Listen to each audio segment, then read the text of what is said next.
আগমনকালের তৃতীয় রবিবার। প্রথম পাঠ প্রবক্তা সেফানিয়ার গ্রন্থ ৩ অধ্যায় পদ সংখ্যা ১৪ থেকে ১৮। আনন্দ করো, তোমাদের কাছেই রয়েছেন স্বয়ং ভগবান। ওগো সিয়নের কন্যা, এখন আনন্দে চিৎকার করে ওঠো, জয়ধ্বনি করো ওগো ইসরায়েল।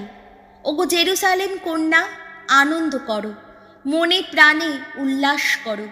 তোমার বিরুদ্ধে সেই যে দণ্ডাদেশ, ভগবান তা বাতিল করে দিয়েছেন, দূরে সরিয়ে দিয়েছেন তোমার যত শত্রুকে। ইসরায়েলের রাজা স্বয়ং ভগবান এখন তোমার মাঝখানেই রয়েছেন। তোমাকে আর অমঙ্গলের মুখ দেখতেই হবে না। সেদিন জেরুসালেমকে বলা হবে, ভয় করো না সিয়ন। দেখো, নিরাশায় তোমার হাত যেন দুর্বল নির্জীব না হয়, কেননা তোমার ঈশ্বর স্বয়ং ভগবান, মহাযোদ্ধা যিনি, রক্ষাকর্তা যিনি, তিনি তো এখন তোমার মাঝখানেই রয়েছেন। তোমাকে নিয়ে তিনি গভীর আনন্দে আনন্দিতই হবেন। তার ভালোবাসার শক্তিতে তোমাকে নতুন করে গড়ে তুলবেন তিনি। তোমার জন্যে পুলকে মেতে উঠে আনন্দধ্বনি জাগাবেন তিনি। প্রভুর বাণী। প্রবক্তা ইশাইয়ার গীতিকা। ধুয়ো। মুক্ত কণ্ঠে গাও আনন্দ গান, আমাদের মধ্যে অপূর্ব প্রভুর মাহাত্ম্য প্রকাশ। এই দেখো, ইনি আমার পরিত্রাতা ঈশ্বর। এখন বিশ্বাস করি আমি, কোনো ভয় নেই আর মনে। ভগবানের শক্তি আমার কণ্ঠ গীতি। আহা, নিজেই হয়েছেন তিনি আমার পরিত্রাণ। ধুয়ো।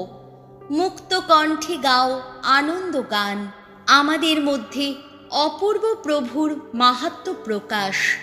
মনের আনন্দে তোমরা তুলে আনবে জল পরিত্রাণের উৎস ধারা থেকে। ধুয়ো। মুক্ত কণ্ঠে গাও আনন্দ গান, আমাদের মধ্যে অপূর্ব প্রভুর মাহাত্ম্য প্রকাশ। ভগবানের স্তুতিগান করো, করো তাঁর নাম। বিজাতীয়দের মধ্যে প্রচারিত করো তাঁর শতকীর্তি কথা। সকলকে শোনাও তাঁর নাম কত মহিয়ান। তোমরা আজ ভগবানের করো গুণগান। ধুয়ো। মুক্ত কণ্ঠে গাও আনন্দ গান, আমাদের মধ্যে অপূর্ব প্রভুর মাহাত্ম্য প্রকাশ। আহা, তিনি গৌরবময় কাজই করেছেন। সমগ্র জগৎ জুড়ে এই কথা প্রচারিত হোক। সিয়নের যত পুরবাসী, জয়ধ্বনি করো, হর্ষধ্বনি করো। তোমাদের মধ্যে আহা, কি অপূর্ব তাঁর মাহাত্ম্য প্রকাশ। ধুয়ো। মুক্ত কণ্ঠে গাও আনন্দ গান, আমাদের মধ্যে অপূর্ব প্রভুর মাহাত্ম্য প্রকাশ। দ্বিতীয় পাঠ ফিলিপিওদের কাছে প্রেরিত দূত পলের পত্র ৪ অধ্যায় পদ সংখ্যা ৪ থেকে ৭। তোমরা আনন্দেই থাকো, প্রভুর আসতে আর দেরি নেই। প্রিয়জনেরা, তোমরা সবাই প্রভুর সান্নিধ্যে নিত্য আনন্দেই থাকো। আবার বলছি, আনন্দেই থাকো। তোমরা যে কত সহিষ্ণু বিবেচক মানুষ, সে কথা সকলেই জানুক। প্রভুর আসতে তো আর দেরি নেই। এখন তোমরা কোনো কিছুতেই চিন্তিত হইও না।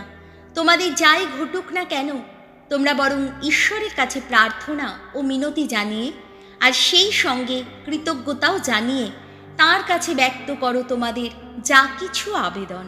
তাহলে সেই যে শান্তি, যার সমস্ত ধারণার অতীত, স্বয়ং ঈশ্বরের সেই শান্তি খ্রিস্ট যিশুর আশ্রয়ে তোমাদের মন প্রাণ ঘিরে রাখবে। প্রভুর বাণী। বাণী বন্দনা। জয় জয় প্রভুর জয়। প্রভুর আত্মিক প্রেরণা আমার উপর অধিষ্ঠিত। প্রভু আমাকে প্রেরণ করেছেন দিন দরিদ্রদের কাছে মঙ্গল সমাচার প্রচার করতে। জয় জয় প্রভুর জয়। লূক রচিত মঙ্গল সমাচার ৩ অধ্যায় পদ সংখ্যা ১০ থেকে ১৮। দীক্ষা স্নাত করে এবং নানা উপদেশ শুনিয়ে যোহন মানুষের মুক্তিদাতার আগমনের প্রত্যাশা জাগিয়ে তুললেন।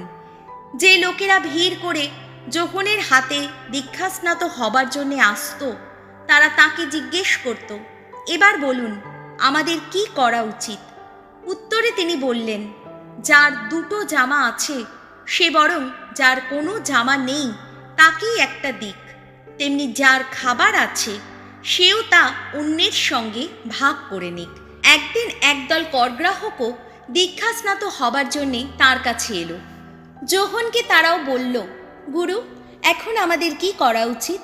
উত্তরে তিনি বললেন, যে কর ধার্য আছে তার চেয়ে বেশি আদায় করো না। তখন কয়েকজন সৈনিকও তাকে জিজ্ঞেস করল, আর আমাদেরই বা এখন কি করা উচিত?